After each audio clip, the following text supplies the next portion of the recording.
Ao longo dos últimos vídeos, vimos a respeito da evolução química e dos diferentes passos envolvendo a evolução química. Nesse vídeo e nos próximos, veremos os passos seguintes, envolvendo a evolução biológica, mais especificamente a evolução celular, que aconteceu posteriormente ao surgimento do Luca. Então, primeiro é importante lembrar, provavelmente, nós não tivemos o surgimento de uma única população de seres vivos. Nós tivemos, pelo contrário, o surgimento de diferentes populações de organismos que, por meio de mecanismo da chamada transferência horizontal de genes, que é uma troca de genes que atualmente ainda acontece via transformação, quando organismos absorvem DNA presente no ambiente livre, vindo de uma célula anterior que morreu, ou por transdução, que é quando um vírus atua como intermediário dessa troca, ou por conjugação, que é quando, por exemplo, células de bactérias elas trocam material entre si, no chamado sexo bacteriano.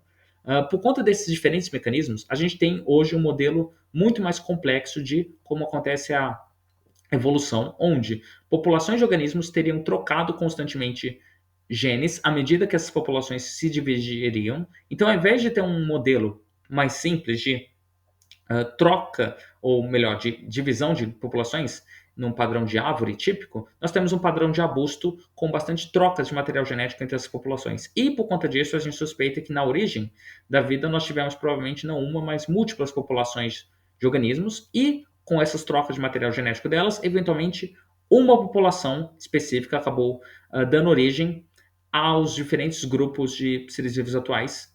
Essa população era o que nós chamamos de Luca, o último ancestral universal comum.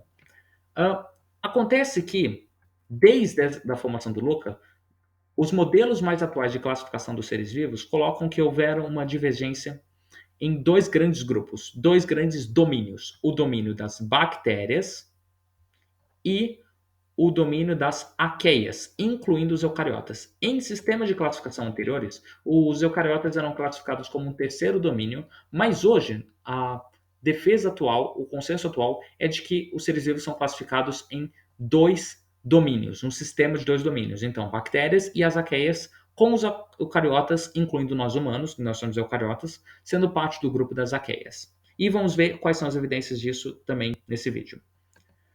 De forma bem resumida, as bactérias e vários dos grupos de arqueias mais primitivos, eles são o que nós chamamos de organismos procariontes. Eles possuem uma célula procarionte, que é uma célula bem mais simples do que a célula eucarionte, mas isso não quer dizer que ela é altamente simples. Pelo contrário, ela é uma estrutura muito complexa. Já vimos algumas das estruturas que formam essa célula nos vídeos anteriores. Então, vimos sobre o DNA, vimos sobre o sistema de síntese proteica, vimos sobre a camada de lipídios e nós vimos também sobre alguns detalhes envolvendo o citoplasma. Acontece que as células atuais procariontes, elas não permaneceram inalteradas desde a origem da vida. Pelo contrário, elas passaram por intensos processos evolutivos e nesse vídeo vamos ver alguns dos detalhes dessas células. Então, para começar, o primeiro grande grupo envolvendo seres com célula procarionte são as bactérias. E as bactérias, elas são um grupo muito diversificado. Algumas pessoas cometem o erro de achar que bactérias é tudo bactéria, mas pelo contrário, elas são um grupo muito diversificado. Elas são um domínio inteiro de seres vivos. E nós temos uma variedade muito grande em termos de formato celular. Também temos uma enorme variedade em termos de tamanho, indo de bactérias muito pequenas, como o microplasma, até bactérias que são até visíveis ao olho nu, como a triomargarita. E elas têm uma diversidade bioquímica muito maior ainda do que eu posso representar e posso falar nesse vídeo. O fato é, elas possuem uma diversidade muito grande, esse domínio, e uma coisa que elas se divergem bastante também é no tipo de membrana plasmática que elas têm. Então, as bactérias, basicamente, elas são divididas em dois grandes grupos em termos do tipo de membrana que elas têm. Então, elas têm as bactérias gram-positivas, que possuem uma única camada lipídica, envolta por uma camada de peptidoglicanos, então esse modelo aqui. E nós temos um outro tipo, que são as gram-negativas, que possuem duas camadas de lipídios, com entre elas a camada peptidoglicano. Então temos um modelo de bactérias que tem uma única camada de lipídios coberta por peptidoglicanos e bactérias com duas camadas lipídios com uma camada peptidoglicano entre essas duas camadas. Acontece que não há um consenso claro a respeito de como essas duas estruturas diferentes acabaram evoluindo. Hoje, pelo menos, nós sabemos que pelo menos as bactérias gram-positivas atuais, que possuem uma única camada lipídica, provavelmente evoluíram de bactérias gram-negativas. Então, os diferentes modelos que temos mostram um processo de perda da membrana, no caso da segunda membrana externa. Então, tivemos uma evolução de um sistema de duas membranas lipídicas para um sistema de uma única membrana. Isso é suportado por diferentes estudos filogenéticos. Mas nós não sabemos se, antes do último ancestral comum de todas as bactérias, nós tínhamos um modelo de uma ou de duas membranas. E nós temos diferentes modelos que descrevem como que esse processo pode ter acontecido. Não é um consenso claro. Então, temos modelos, a maioria deles, que envolvem um cenário de uma única membrana, onde a segunda membrana pode ter se originado por fusão de bactérias, ou por meio de envio de lipídios para a camada externa, ou por meio de um processo envolvendo a evolução de esporos, onde a partir da evolução de saída do estado de esporo com o passar do tempo, enquanto esse sistema de formação de esporos evoluiu, isso poderia ter abrido a possibilidade para surgimento da membrana externa na camada em alguns grupos. E nós temos também o modelo Cavalli-Smith, que supõe que, na verdade, não. Os modelos duas membranas já estavam provavelmente presentes, já talvez desde o anteriormente ao ancestral comum de todas as bactérias, e talvez até remontando ao Luca em alguns modelos. E como falei, é um ponto que é bastante debatido, não há um consenso atual. O que nós podemos dizer é que, pelo menos em relação às bactérias gram-positivas atuais, o modelo Cavalli-Smith é mais preciso, ou seja, eles evoluíram de um sistema de duas membranas, que elas perderam uma. Mas, se o ancestral comum universal tinha um modelo como descrito no Cavalli-Smith ou descrito nos outros modelos, é um ponto que ainda está sendo debatido. Independente disso, o fato é, essas membranas plasmáticas, elas são ligadas a uma série de estruturas muito complexas. Entre elas, uma que eu gostaria de mencionar nesse vídeo é o flagelo bacteriano. O flagelo bacteriano é uma estrutura formada por múltiplas proteínas. Então, ele tem algumas proteínas que se ligam à membrana plasmática, incluindo motores de consumo de ATP, e a função dele é girar. É um sistema de proteínas rotatório que acaba girando um filamento. E esse filamento permite a mobilidade da célula. Então, como podem ver nessa simulação, temos aqui um gasto de ATPs que leva ao giro desses sistemas de proteínas, e esse giro acaba levando ao movimento do flagelo. Então temos aqui uma bactéria com múltiplos flagelos, e essa mobilidade delas permite o movimento da célula. Então é um sistema, como podem ver, muito complexo, com um monte de proteínas, e por conta disso, alguns grupos pseudocientíficos e fundamentalistas religiosos têm usado muito o flagelo bacteriano como o grande argumento contra a evolução, para argumentar que uma estrutura dessas nunca poderia ter se originado em termos evolutivos, por diferentes passos, que ela teria que se formar de forma completa para ser funcional, e isso seria uma evidência contra a evolução, a favor de um cenário de um design inteligente. E isso, inclusive, levou a um caso bem famoso, que é o julgamento do Kidsmiller versus Dover, que foi um caso envolvendo grupos tentando ensinar ideias religiosas transvertidas de ciência, que é o chamado design inteligente. O design inteligente, ele, no fundo, é uma forma de criacionismo, que tentaram ensinar isso em escolas públicas nos Estados Unidos, o que vai contra a legislação do país. E esse caso é bem famoso e ele é retratado num documentário da PBS da Nova, que é o Judgment Day Intelligent Design on Trial.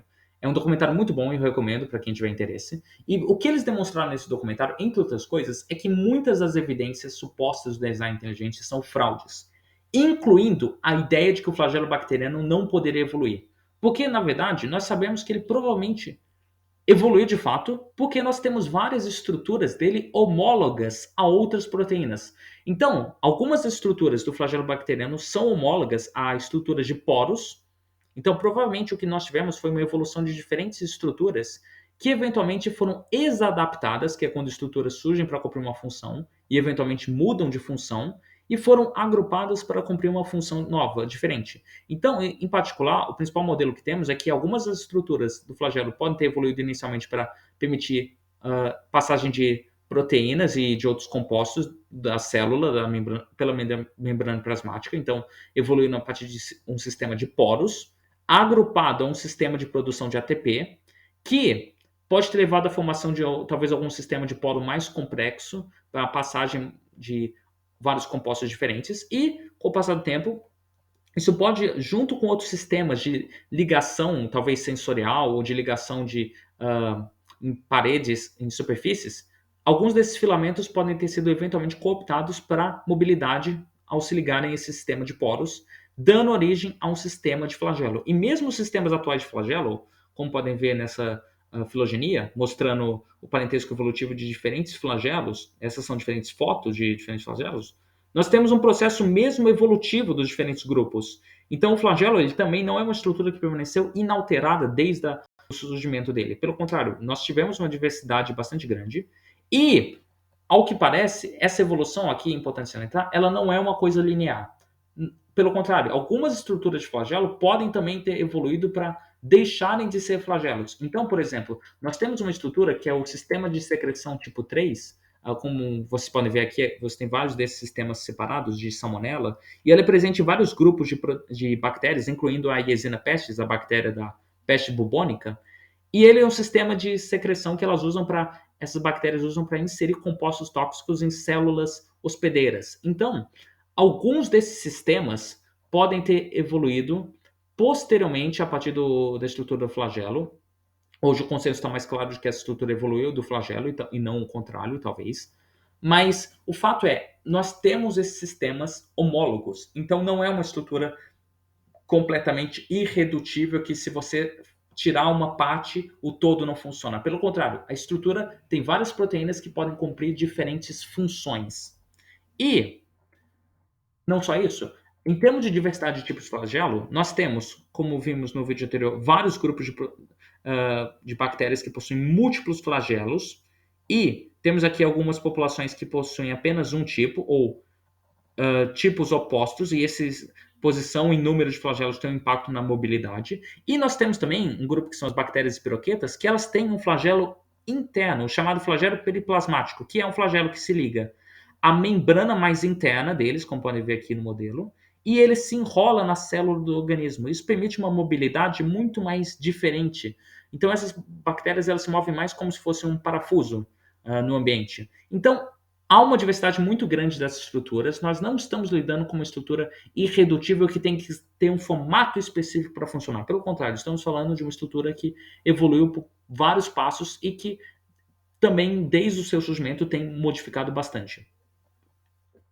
E aí, todas essas diferentes características fazem com que as bactérias sejam um grupo muito mais diversificado. Existem várias outras características específicas de bactérias que eu não irei resumir nesse vídeo, porque isso demandaria um vídeo muito mais longo, mas bactérias são um grupo muito diversificado, que é o que nós podemos ver, concluir com esse vídeo, por enquanto.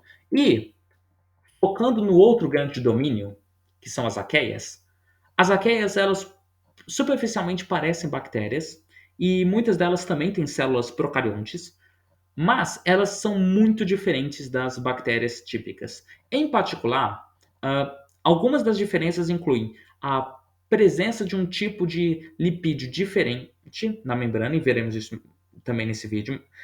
Também incluem algumas características mais em comum com os eucariotas, e isso em parte suporta o modelo atual de dois sistemas, que é o sistema de replicação de DNA, de transcrição e tradução de proteínas das arqueias é muito mais semelhante com o dos eucariotas. Em particular, as arqueias elas têm um sistema de estonas. Então aqui nós temos uma estona de uma arqueia e ela é idêntica ao sistema de estonas, que são proteínas que permitem que o DNA se enrole em eucariotas. Então é a mesma estrutura e isso é uma das evidências que mostra porque eucariotas são muito mais aparentados com as arqueias do que com as bactérias. Ou melhor, do que as arqueias sendo aparentadas do que as bactérias, e isso é uma das evidências que mostram esse parentesco muito próximo entre arqueia e eucariota, ao contrário de arqueia e bactéria. Mas, como eu mencionei, uma talvez das grandes diferenças entre arqueias e bactérias é o tipo de lipídio na camada, na membrana plasmática. Esse tipo de lipídio das bactérias e das arqueias, como podem ver aqui, eles são invertidos. Então temos aqui um lipídio do de arqueia e aqui um lipídio de uma bactéria e também de eucariotas. E aí entra uma coisa interessante. Os eucariotas, eles têm um sistema de lipídios mais semelhante com as bactérias. E essa grande diferença dos tipos de lipídios levou a um debate bem grande sobre a evolução da membrana. Por um tempo, houveram alguns autores que discutiram a possibilidade, talvez, das duas membranas terem se originado de forma independente em cenários envolvendo surgimento independente de membrana. Então, nesse cenário, o LUCA teria sido uma população de moléculas não ligadas a uma membrana em si.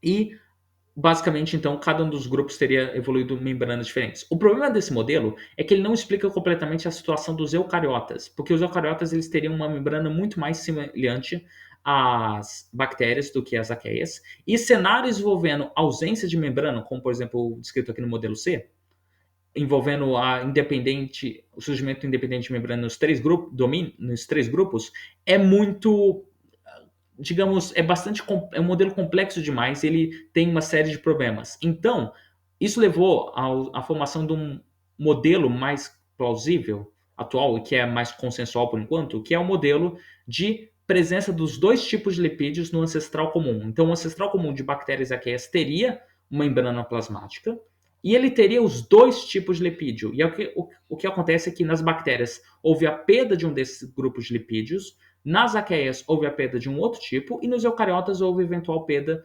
do mesmo tipo que as bactérias perderam. Então esse é o modelo que melhor descreve a evolução dessas membranas. Provavelmente houve também troca de material genético entre bactéria e eucariotas, como veremos no vídeo futuro sobre endossimbiose, que explica essa diferença também bioquímica, mas isso por si só não explica a endossimbiose. Ela não consegue explicar a transferência de todos os genes de formação de lipídios. E o que acontece é o seguinte: recentemente, há um certo tempo, foram identificados um tipo de arqueias que, por um bom tempo, a gente achava que arqueias era um grupo monofilético, era um grupo natural, mas hoje a gente sabe que as arqueias não são um grupo natural. Algumas arqueias são mais aparentadas evolutivamente com os eucariotas.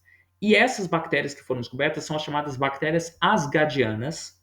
E por que elas são interessantes? Porque elas não só demonstraram a descoberta delas de que os eucariotas são um grupo de arqueias, porque as arqueias não são um grupo natural, mas mais do que isso, elas, por terem um sistema ainda não muito compreendido de membrana, mas alguns trabalhos mais recentes parecem sugerir que elas talvez tenham uma capacidade de produção dos dois tipos de lipídios, o que suporta o modelo de que talvez o ancestral comum tivesse a capacidade de produção de dois lipídios. Isso foi inclusive suportado com um estudo interessante em que envolveu a coleta de genes desse grupo de arqueias e inserção em células de levedura, com a remoção dos genes para a formação desses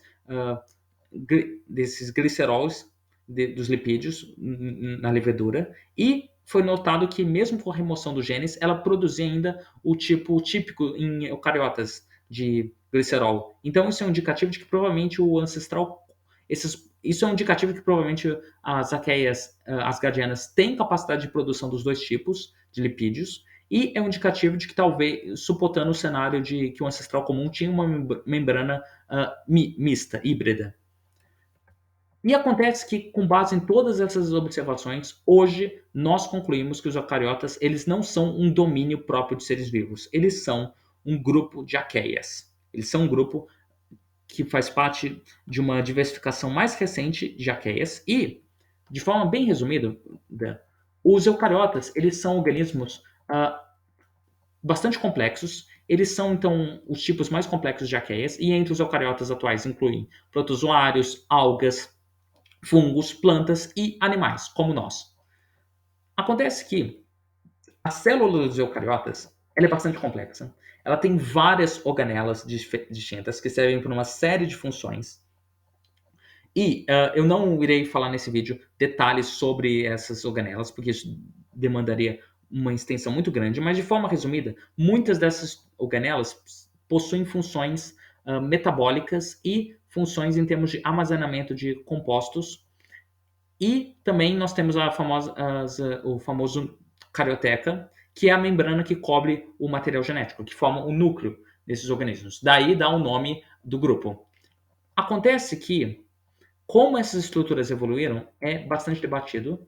Por um bom tempo, o modelo mais discutido era o modelo de fora para dentro, que dizia que, basicamente, você teve um processo de invaginação da célula que acabou dando origem a diferentes estruturas das membranas. Então, os diferentes organelas que nós temos dentro da célula eucariótica se originaram a partir de um processo de membranas externas que se invaginaram para dentro, incluindo o núcleo. Mas esse modelo tem uma série de problemas e, por um bom tempo, uma grande evidência suposta para ele era o mesossomo, que é uma estrutura que, por um bom tempo, a gente pensou que bactérias possuíam, que é uma invaginação delas, mas vários trabalhos dos anos 60 para cá, mais precisamente dos anos 80 para cá, indicaram que essa estrutura, na verdade, era um erro de artefato devido às técnicas de preparo das bactérias. Então, o mesossomo não é uma estrutura real, em termos de. Não existe essa dobra que a gente achava que seria um precursor das dobras de invaginação na evolução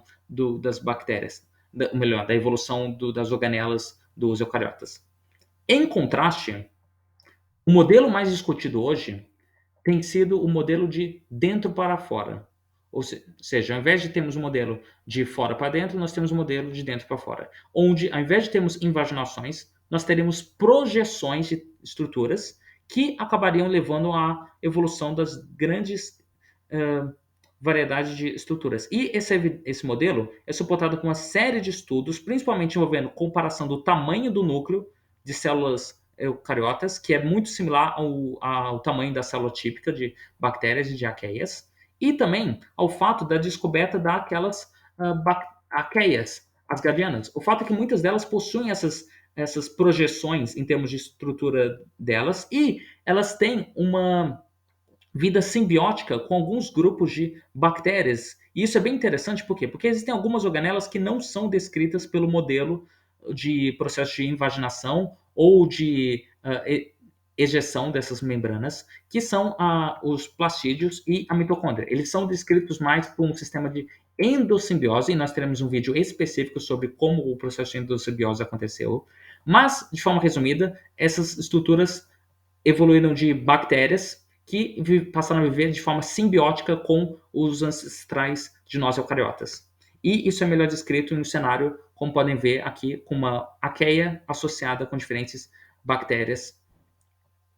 E aqui acontece que, durante esse processo de evolução, nós sabemos que houve também um aumento da complexidade do genoma. Então, o genoma das bactérias e arqueias procariontes, ele atual é um genoma circular, em contraste o genoma dos eucariotas é um genoma linear, e ele é muito maior, muito mais complexo. Ele também tem um fenômeno chamado splice alternativo, em que as arqueias, e isso inclui tanto as arqueias procariontes como os eucariotas, possuem introns, que são trechos de RNA que, ao serem expressos, eles não são traduzidos, eles são removidos para formar o RNA mensageiro maturo, e isso permite com que uma única molécula de DNA consiga formar diferentes tipos de moléculas de RNA, permitindo uma maior diversidade de tipos de proteína sintetizada. E a gente sabe que esse aumento do genoma dos eucariotas em relação aos procariotas tem bastante a ver com o aumento da produção de energia, que permitiu um aumento do genoma, e também tem a ver com fatores de deriva genética. Então, o que acontece é que muito desse genoma é não codificante, ele não tem uma função, de fato, ele é o que chamamos de DNA lixo, e o fato dele ser muito grande é porque, como as populações de eucariotas tendem a ser muito menores do que procariotas, isso faz com que a deriva genética, que é a variação na frequência aleatória de genes, tem um peso maior do que a seleção natural, que ela tem um peso maior em procariotas. Por conta disso, houve a possibilidade de evolução de uma variedade muito maior de genomas dentro dos eucariotas, e é por isso que nós sabemos que o tamanho do genoma dos eucariotas, entre eles, não está relacionado à complexidade. E isso faz, inclusive, parte do chamado teste da cebola, que é, seja qual for a função proposta para um DNA lixo, porque tem alguns autores que discordam da ideia de um DNA lixo, qualquer autor que for propor uma hipótese delas, de que não, esses trechos têm uma função, precisa explicar por que uma cebola precisa de cerca de 5 vezes mais DNA não codificante para cumprir essa função hipotética do que um ser humano. Porque a verdade é que muito desse DNA não tem nenhuma relação com função ou complexidade, é simplesmente trechos que se tornaram mais comuns devido ao efeito da deriva genética. E no próximo vídeo, vamos focar especificamente sobre como essas células, não só as eucariotas, mas também as procariotas, como elas passam por divisão. Porque é um sistema muito mais complexo e eu achei melhor fazer um vídeo específico sobre ele, como que o processo de divisão celular nos células procariotas e como o processo de mitose e meiose nos eucariotas acabou se originando. Porque ele é um processo bastante complexo e que demanda vários passos. Então, essas são as fontes do vídeo e até o próximo.